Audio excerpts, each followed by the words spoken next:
মদিনার সমাজে কয়জন মুনাফিক ছিল বিশ্বনবী ছাড়া কেউ বলতে পারতেন না।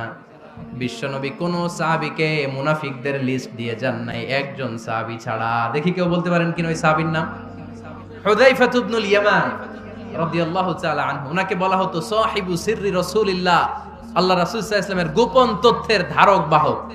বিশ্বনবী ইন্তেকালের আগে মদিনার সমাজে মোট কয়জন মুনাফিক আছে এই তথ্য আবু বকরকে বলেন নাই, ওমর রাদিয়াল্লাহু তাআলা আনহুকে বলেন নাই, উসমান রাদিয়াল্লাহু তাআলা আনহু, আলী রাদিয়াল্লাহু তাআলা আনহু, আশারাতুল মুবাশশিরিনা বিল জান্নাহ কোন সাহাবীকে বলেন নাই। শুধুমাত্র কেবলমাত্র একমাত্র হুযায়ফা ইবনুল ইয়ামান রাদিয়াল্লাহু তাআলা আনহুর কাছে মুনাফিকদের লিস্টে বিশ্বনবী দিয়ে গিয়েছে।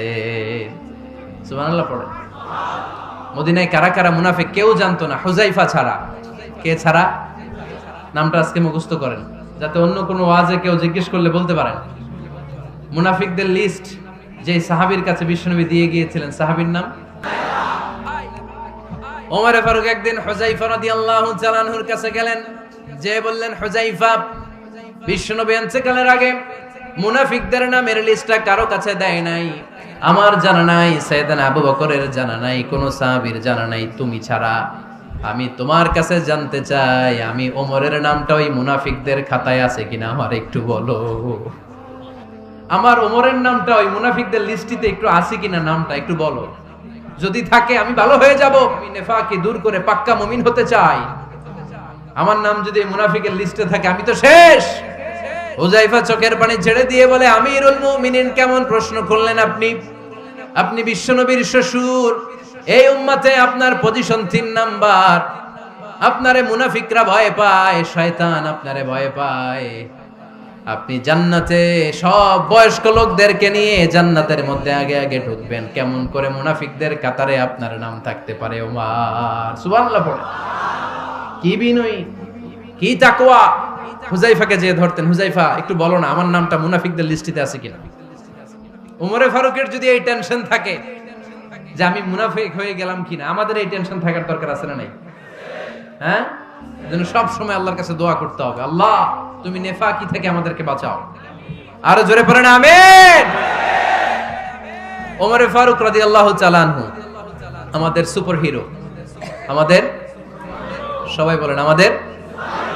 উনি কত বড় সুপার হিরো শুনেন। উনি জুমার খুতবা দিচ্ছেন। কি দিচ্ছেন? মসজিদে নববীতে খুতবার মাঝখানে হঠাৎ বললেন, ইয়া সারিয়াতাল জাবাল, ইয়া সারিয়াত ইবনে জানিমিল জাবাল। এই কথা বলেই আবার খুতবা দিতে শুরু করলেন। উনার এই ইয়া সারিয়াত ইবনে জানিমিল জাবালের সাথে আগের কথারও কোনো মিল নাই, পরের কথারও কোনো মিল নাই। জুমার নামাজের পর মুসল্লি সাহাবারা ধরলেন, বললেন, ইয়া আমিরাল মুমিনিন। খুতবার মাঝখানে হঠাৎ করে ইয়া সারিয়াত ইবনে জানিমিল জাবাল বলে আপনি চিৎকার করলেন কেন? আপনার এই বাক্যের সাথে আপনার খুতবার আগের বাক্যের কোনো মিল নাই, আপনার খুতবার পরের বাক্যেরও কোনো মিল নাই। এই কথা আপনি কারে বললেন, কারে উদ্দেশ্য করে বললেন? এই কথার তাৎপর্য কি আমাদেরকে বুঝিয়ে বলেন। ওমরে ফারুক বললেন, আমি যখন খুতবা দিচ্ছি আমি দেখতে পেলাম ওই যে কয়েক মাস আগে আমি আমার মুসলিম সেনাবাহিনী পারস্যে আক্রমণের জন্য পাঠিয়েছি, বর্তমান ইরানের ওই বিশাল এলাকাতে পারস্যে আমি আমার ব্যাটালিয়ন পাঠিয়েছি।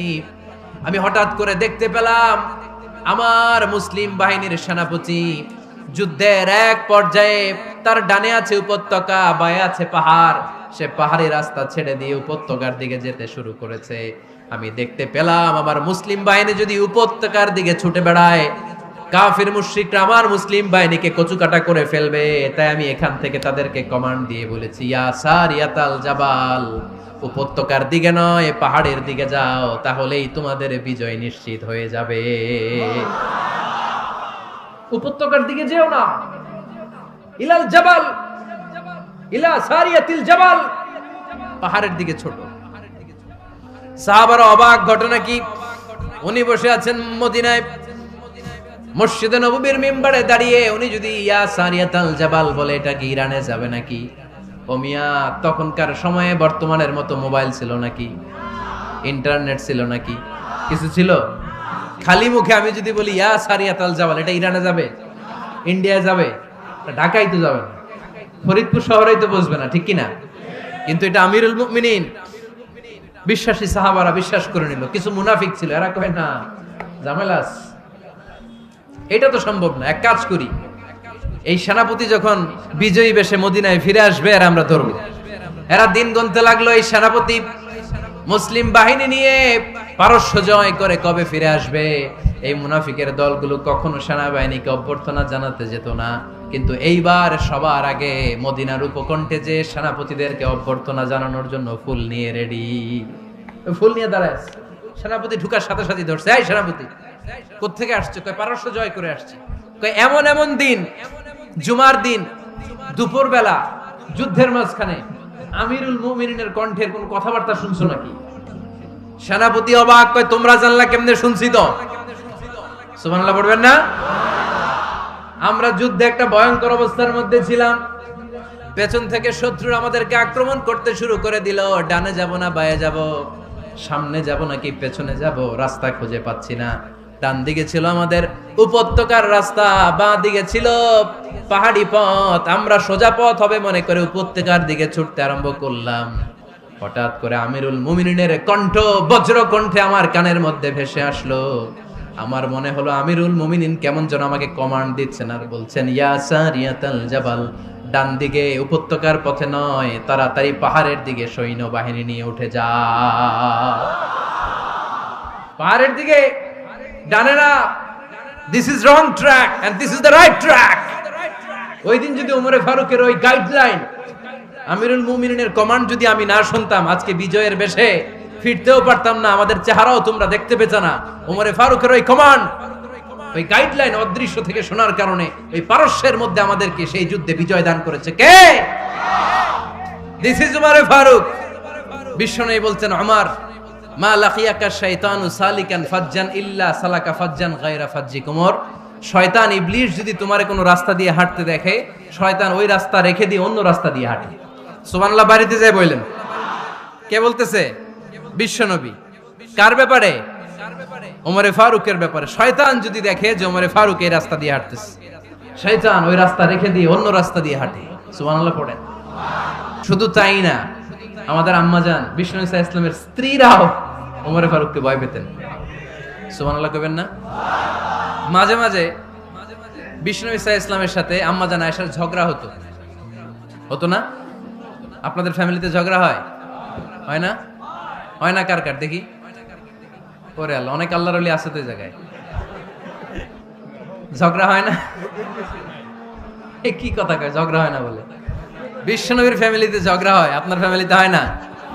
তো আল্লাহর হাবিব সাল্লাল্লাহু আলাইহি ওয়াসাল্লামের সাথে আম্মাজান আয়েশার ঝগড়া হতো। তো একদিন ঝগড়া হয়ে দুইজন রেগে আছে। খবরদার দুইজন রেগে থাকবেন না, আবার একজন রাগলে আরেকজন থেমে যাবেন, কারণ এই ছোট্ট ঝগড়া থেকে এটা অনেক সময় বিচ্ছেদের দিকে গড়ায়। কারণ ইমানদারদের ফ্যামিলি ভাঙতে পারলে শয়তান সবচেয়ে বড় খুশি হয়, আর ইমানদারদের ফ্যামিলি টিকে থাকলে খুশি হয়ে যায় কে? আম্মাজান আয়েশা রাদিয়াল্লাহু তাআলা আনহার সাথে বিষ্ণু ইসা ইসলামের ঝগড়া হতো মাঝে মাঝে।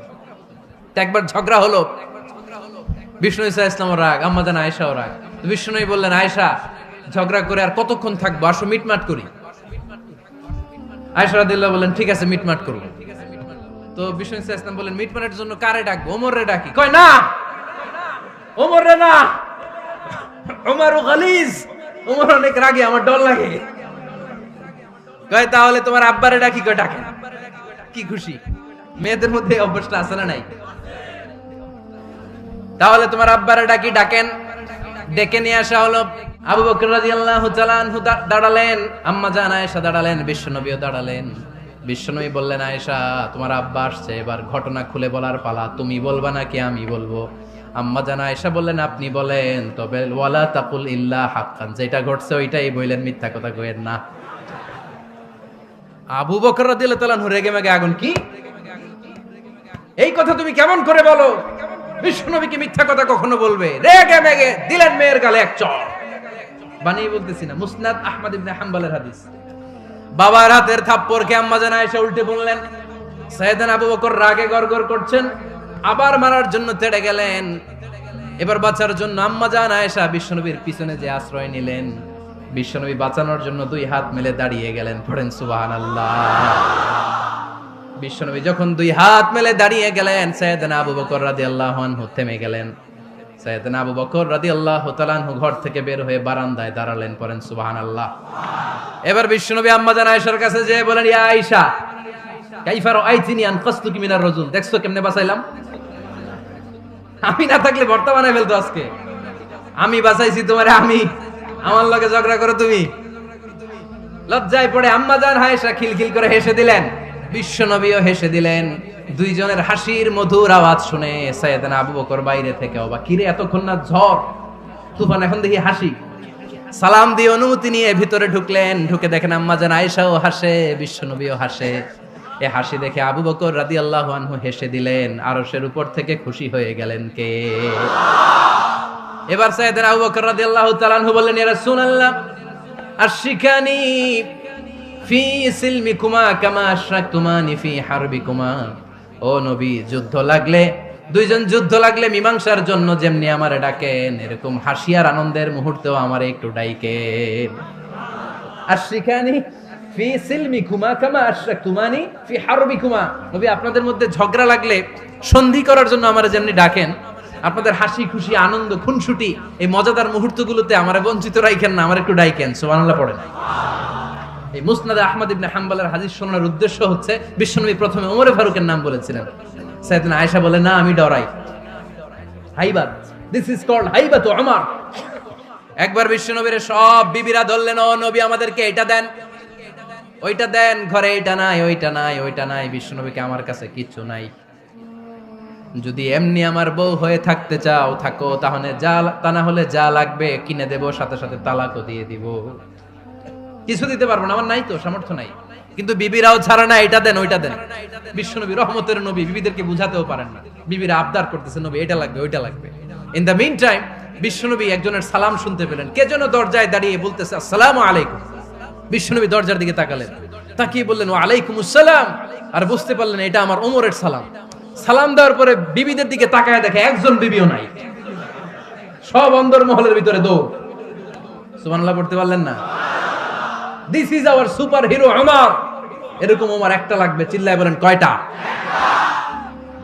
একটা ওমর গোটা বিশ্বকে সোজা করে দিবে। একটা ওমর সবল আর দুর্বলের সব পার্থক্য দূর করে দিবে। বিশ্বটাকে সাম্য, মৈত্রী, ভালোবাসার, ইনসাফ দিয়ে পরিপূর্ণ করে দিবে। সেই ওমরের অপেক্ষায় আমরা। নিজের ছেলেকে 80টা বেত মেরেছেন। কয়টা? 80টা বেত মেরেছে। এই ব্যাপারে অনেকগুলো বর্ণনা পাওয়া যায়। সবচেয়ে সহিহ বর্ণনা হচ্ছে মুয়াত্তা ইমাম মালিকের বর্ণনা। ওমর ফারুক রাদিয়াল্লাহু তাআলা আনহুর ছেলে আব্দুর রহমান মারুফুন বিআবি শাহমা ছিলেন মিশরে। ওখানে নাবিজ খেয়েছিলেন। নাবিজ হচ্ছে আরব দেশের লোকেরা দুধের মধ্যে শক্ত খুরমা রাত্রেবেলা ঢেলে দিত। ঢেলে দিলে সারা রাত ওই খুরমার রসটা দুধের সাথে মিশে দুধটা লাল হয়ে যেত। এটারে সকালবেলা খেত, খুব সুস্বাদু। এটাকে বলে নাবিজ। কিন্তু এটা রাতে ভিজাইলে সকালেই খাইতে হয়, রেখে দিলে আবার একটু সমস্যা হয়। তো ওমরে ফারুকের ছেলে নাবিজ খেয়েছেন, মদ খাননি, নাবিজ। কিন্তু নাবিজ খাওয়াতে সাকরান চলে এসেছে। সাকরান চলে আসাতে এটা যখন প্রমাণিত হয়েছে, আমর ইবনে আস রাদিয়াল্লাহু তাআলা আনহু নাকি 80 বেত মেরেছেন মিশরে। কয় বেত? নিয়ম হচ্ছে সবার সামনে, কিন্তু সবার সামনে না মেরে একটু গোপনে মেরেছে। এই তথ্য যখন ওমরে ফারুকের কাছে এসেছে, উনি বললেন, না, মারতে হবে সবার সামনে, আলাদা মারলা কেন? ও মদিনায় ফিরে আসলে আমি আবার 80টা মারব। মদিনায় ফিরে আসার পরে সাইয়েদনা ওমরে ফারুক ওই আগের 80টারে আর ধরেন নাই, নিজ হাতে আবার 80টা বেত মেরেছেন। এই বেত মারার 1 মাস পরে এই আবু শাহমা ইন্তেকাল করেছে।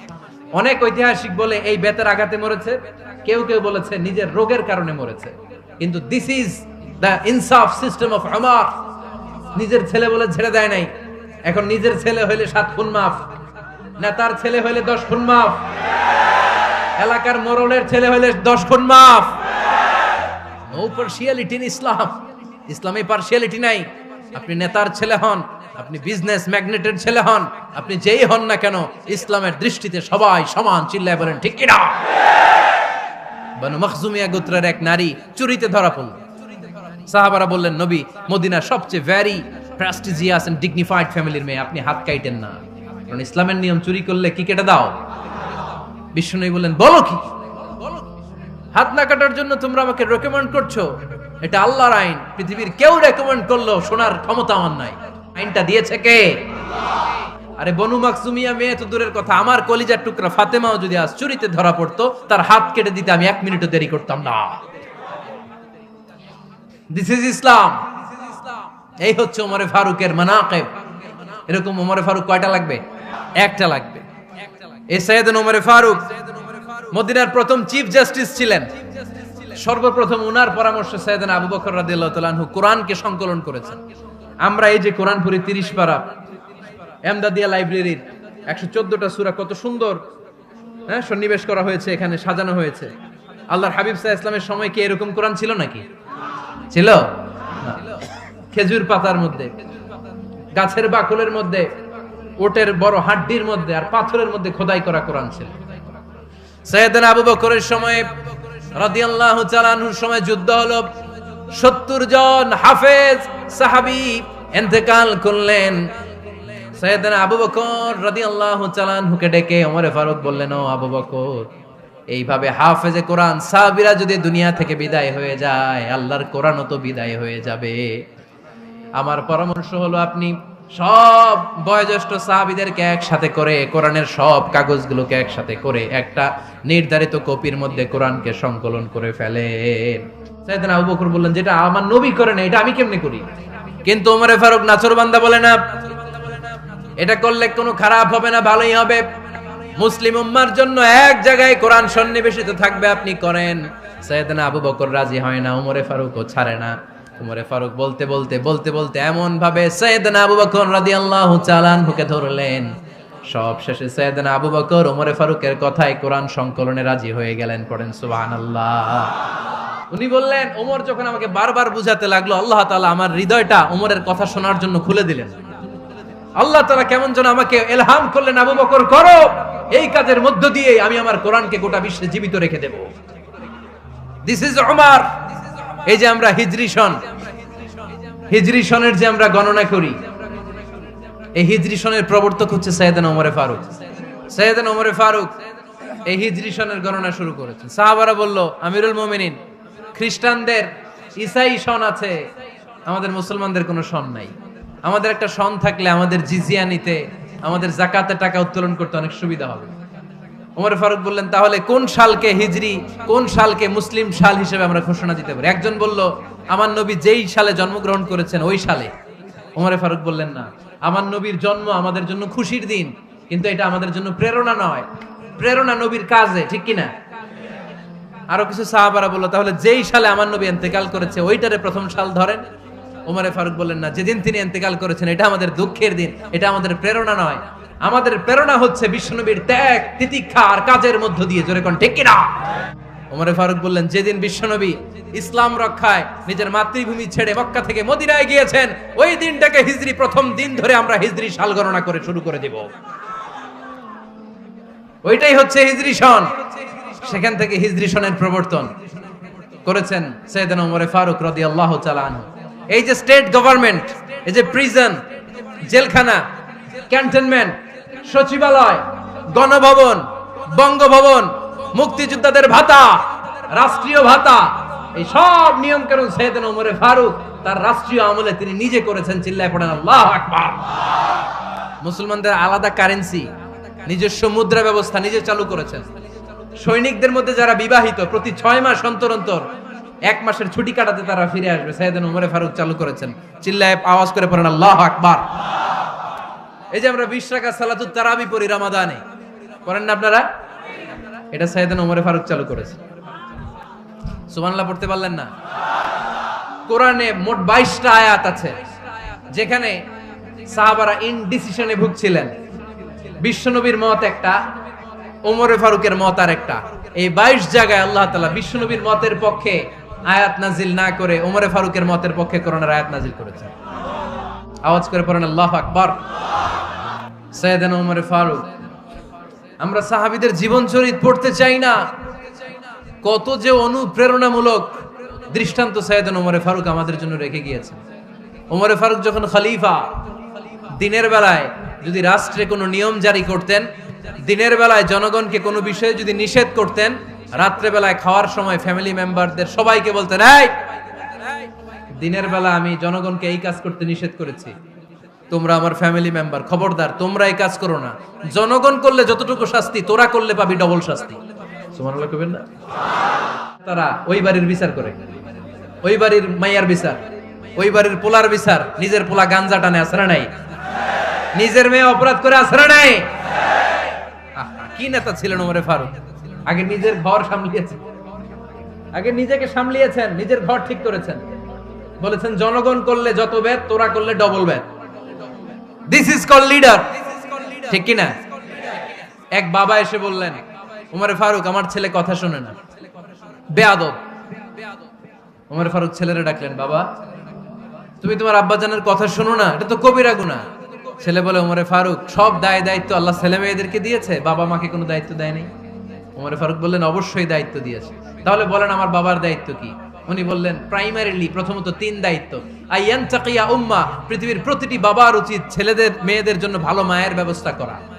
2 নম্বরে আইয়ুহসিনা ইসমা, সুন্দর তার একটা নাম রেখে দেয়া। 3 নাম্বার ইউআল্লিমাহুল কিতাব, তারে আল্লাহর কিতাব শিক্ষা দেওয়া। এবার ছেলেকে আমার আব্বা 3টার একটাও করে নাই।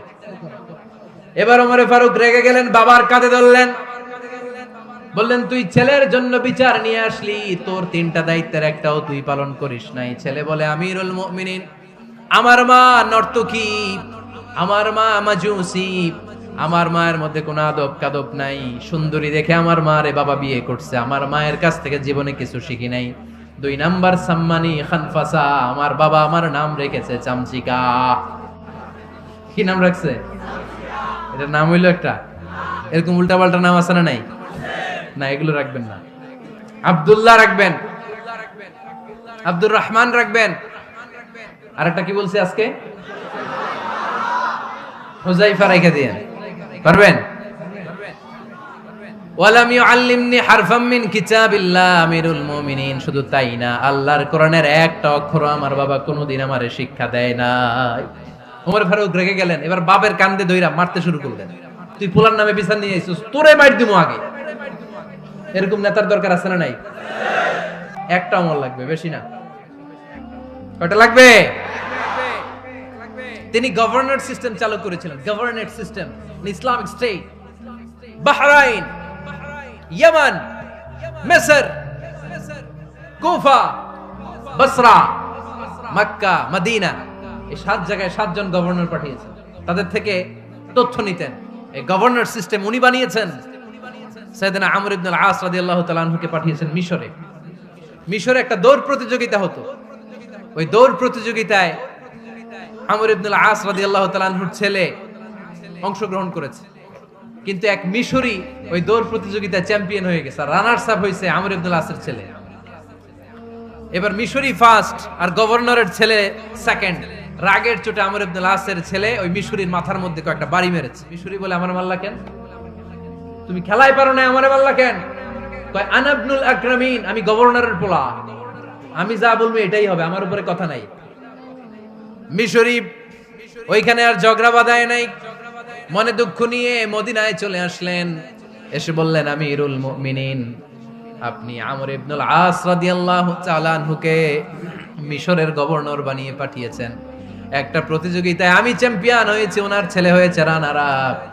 কেন সে চ্যাম্পিয়ন হতে পারে নাই? এই কারণে আমার মাথায় লাঠি দিয়ে 3টা বাড়ি মেরে বিচারটা দিছে কার দরবারে? কথা বুঝেন নাই বোধহয়? ওমর ফারুকের দরবার। ওমর ফারুক বললেন, তাই আগামী বছরের অমুক তারিখ আমি সব গভর্নরদেরকে ডেকে হিসাব নেই, তো ওই দিন তুই থাকবি, পারবি না? মিশরে বলে, পারবো মানে অবশ্যই পারবো। ওই দিন 7 রাজ্য থেকে 7 গভর্নর হাজির, গভর্নরদের ছেলেরাও হাজির, মিশরীয় হাজির। 7 গভর্নরের কাছ থেকে 7 এলাকার খোঁজ খবর নেয়ার পরে ওমরে ফারুক বললেন, আইনাল মিসরি, মিশরি লোকটা কই, এদিকে আয়। মিশরি সামনে আসার পরে বলল, আমর ইবনুল আস, তুমি মিশরের গভর্নর, তোমার ছেলে সহ তুমি আসো। আমর ইবনুল আস এসে সামনে বসে রইলেন। এবার বললেন, ও আমর ইবনুল আসের ছেলে, তুমি নাকি ইবনুল আকরামিন গভর্নরের ছেলে, তুমি যা বলবা মিশরে নাকি তাই হবে, তোমার নাকি অনেক দাপট। নিজে একটা লাঠি এনে মিশরীর হাতে দিয়ে বলল, এবার তোর মাথায় যতটা মারছে তুই ততটা গুনে গুনে মার। আমি দেখব, আমর ইবনুল আস দেখবে, আমর ইবনুল আসের ছেলেরে তুই এখানে মার। সে বলতেছে থাক, আপনি বলছেন এতেই যথেষ্ট, মারা লাগবে না, আমি মাফ করে দিলাম। ওমরে ফারুক বলল খবরদার, মার মার ওর মাথার মধ্যে। মিশরি ওমরে ফারুকের ধমক শুনে ভয়ে ভয়ে 3টা বাড়ি মারল। এই বাড়ি মারা দেখেও ওমরে ফারুকের হৃদয় ঠান্ডা হয় নাই। লজ্জায় আমর ইবনুল আস, বয়স হয়ে গিয়েছে সাহাবা, মাথা তখন টাক, মাথায় চুল নাই, লজ্জায় মাথাটা হেট হয়ে মাথাটা নিচু করে রেখেছে। এবার রাগের চোটে ওমরে ফারুক বললেন, এবার আমর ইবনুল আসের টাক মাথার মধ্যে একটা মার।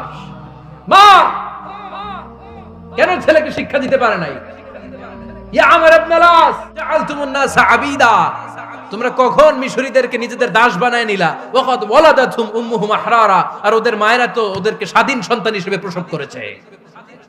মানুষদের উপর ক্ষমতাগিরি করার জন্য গভর্নর পাঠাই নাই। খবরদার, জনগণ তাদেরকে দেখভাল করার জন্য তোমাদেরকে পাঠানো হয়েছে, তাদের উপর কোনো অত্যাচার করার জন্য নয়। চিল্লায় বলেন ঠিক কি না? এরকম নেতা কয়টা লাগবে? কয়টা? ওই নেতার নাম কি? ওমর। হা হুয়া ইয়াতি ওমর। 22 জায়গায় বিশ্বনবী কয় একটা, ওমরে ফারুক বলে আরেকটা।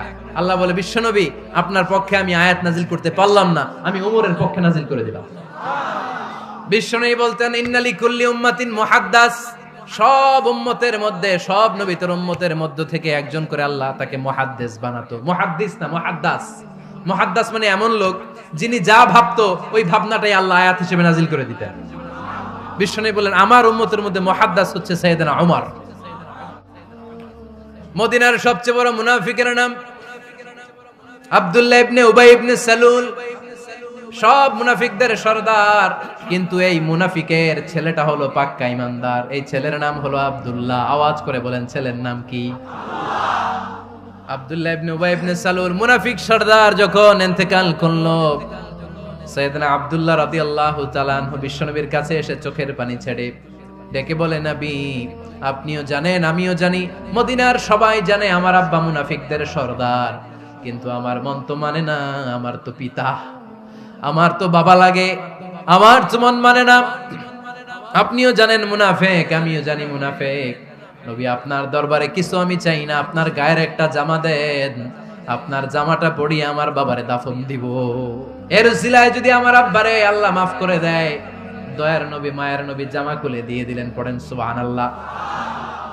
আব্দুল্লাহ রাদিয়াল্লাহু তাআলা আবার আবদার চললেন, নবী জানি আমার বাবা মুনাফিক, কিন্তু আমার তো বাবা, আপনার দরবারে ফরিয়াদ, আপনি নিজে যে আমার বাবার জানাজার নামাজের ইমামতি করবেন। দয়ার নবী মায়ার নবী জানাজার নামাজে যেতে চাইলেন। ওমরে ফারুক বললেন, নবী না, খবরদার আপনি উবাই ইবনে সালুলের জানাজায় যাবেন না। বিশ্বনবী জোর করে যেতে চাইলেন।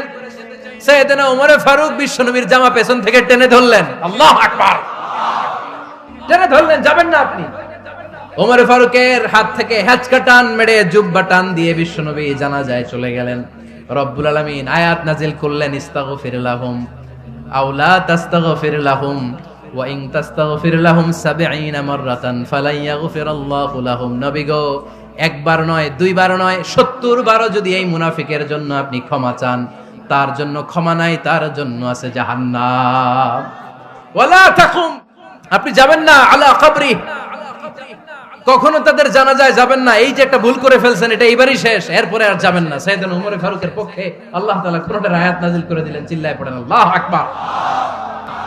ওই ওমর ফারুককে আমাদের মডেল বানানোর দরকার আছে না নাই? ওই ওমর ফারুকের জীবনী আমাদের ছেলে মেয়েদেরকে পড়ানোর দরকার আছে না নাই? আমাদের ভবিষ্যৎ প্রজন্ম এগুলো জানে না। ওরা সালমান খান দেখে বড় হয়, ওরা শাহরুখ খান দেখে বড় হয়। আমাদের যে কত বড় সুপার হিরো আছে এরা জানেই না। নতুন প্রজন্মের কর্ণকোহরে সাইয়েদনা ওমর ফারুকের ইতিহাস পৌঁছে দেওয়ার দরকার আছে না নাই?